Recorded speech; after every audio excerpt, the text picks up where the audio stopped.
Let's talk about a case coming out of Utah, about 40 miles away from Salt Lake City, that's garnering a lot of attention. 39-year-old Kouri Richens, he died on March 4th of 2022 at his home in Kansas. He was found unresponsive in his bedroom. His 33-year-old wife, Kouri Richens, she was arrested recently on charges of aggravated murder and 3 counts of possession of a controlled substance with the intent to distribute. Kouri, she allegedly spiked his drink with fentanyl, and then after he passed, she went on to write a children's book about grieving.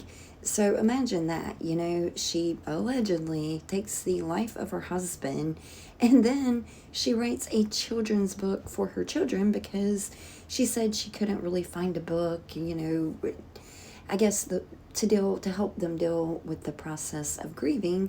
So she goes on to write this book for her children, the dad that she allegedly killed. But anyway, let's get back to the story.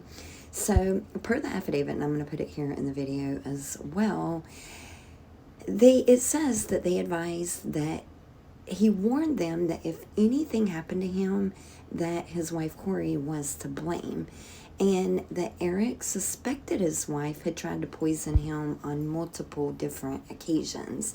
Now, according to Eric's sister, his wife, they went to Greece a few years ago, and after his wife gave him a drink, he became violently ill, and he called his sister saying that he believed that Kouri had tried to kill him. And then on Valentine's Day of 2022, his wife brought him a sandwich. He took one bite, and he broke out into hives, and he could not breathe.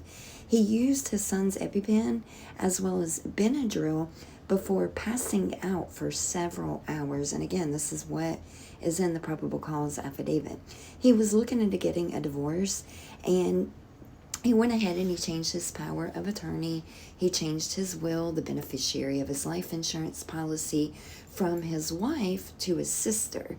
2 family members said that Eric told them he was worried that Kouri would kill him for the money, and that he wanted to make sure the kids were taken care of financially. Family spokesperson Greg, he said that Eric stayed in the marriage for the sake of the boys. They had 3 boys together, 3 very young boys, and he said that he thinks Eric being so involved in their lives as a sports coach, soccer, baseball, basketball, he just wanted to keep the family together. He was a good father. He cared about a lot of people, and he did the best he could to make the most of his marriage. Now, authorities said in the affidavit that Eric died after Kouri served him a drink called a Moscow Mule. So I guess she allegedly put this fentanyl drug into his drink.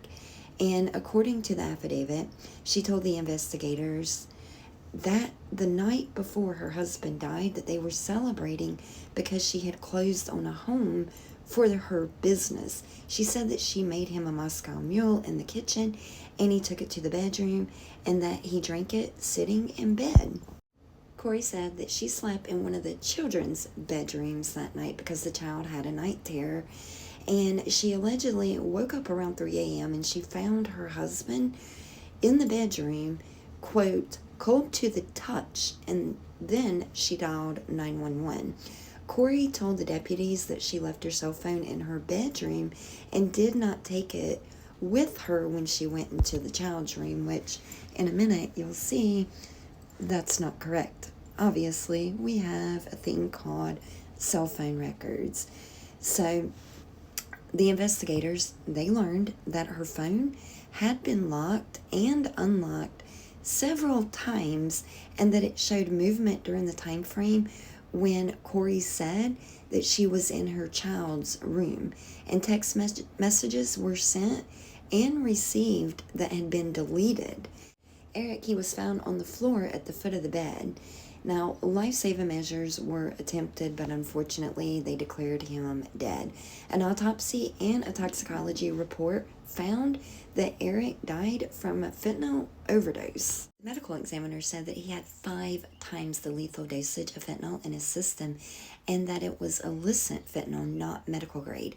And it's also believed that he ingested the drugs orally, and it appears she never even performed CPR on her husband, as she claimed that she did, because of the large amount of blood that came from his mouth. His family said that Eric, he never told Kouri that he had cut her out of the will, and that they had been arguing over buying a $2 million home that she wanted to flip. The family said he was planning to tell her that he wasn't going to sign the papers, but the day after his death, she signed the closing papers on that home. And after she closed on it, she invited her friends over for a large party at the house. And she was drinking, celebrating, and again, right after she allegedly killed her husband.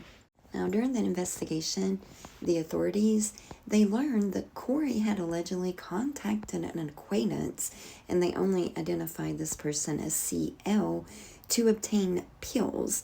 And the affidavit, it shows one incident where Kouri allegedly asked the acquaintance, quote, for some of the Michael Jackson stuff, unquote. And if you guys remember, Michael Jackson, he died back in 2009 at home, in his LA home, and he had received a lethal dose of a drug, but I don't think it was fentanyl. It was, I think it started with a P. I can't remember the name of it, but I guess she asked her dealer for the Michael Jackson drug. And it also says that she asked specifically for fentanyl, and that CL contacted a dealer in Ogden on February 11th of 2022, and he got 15 to 30 fentanyl pills from that dealer. 3 days later, Eric became ill after a Valentine's Day dinner at his home with Kouri. And he believed, again, he had been poisoned, like I told you earlier, and he had told his sister and a friend that his wife was trying to poison him. And then they talk more about how she reached out to her acquaintance again and obtained even more pills. And after this last time, Eric, he died shortly after this. Oh, and I don't think I mentioned earlier, I know I said something about, him changing his life insurance policy, his will, but months before Eric died, well, Kouri, she had logged into his life insurance policy agreement with his business partner, and she changed it so that she would be the only beneficiary. Well, considering the insurance company, they reach out to you when changes like this are made, they reached out to him, so when he was notified by the insurance company, he changed it back. So you can see this clearly, in my opinion, was obviously for the money.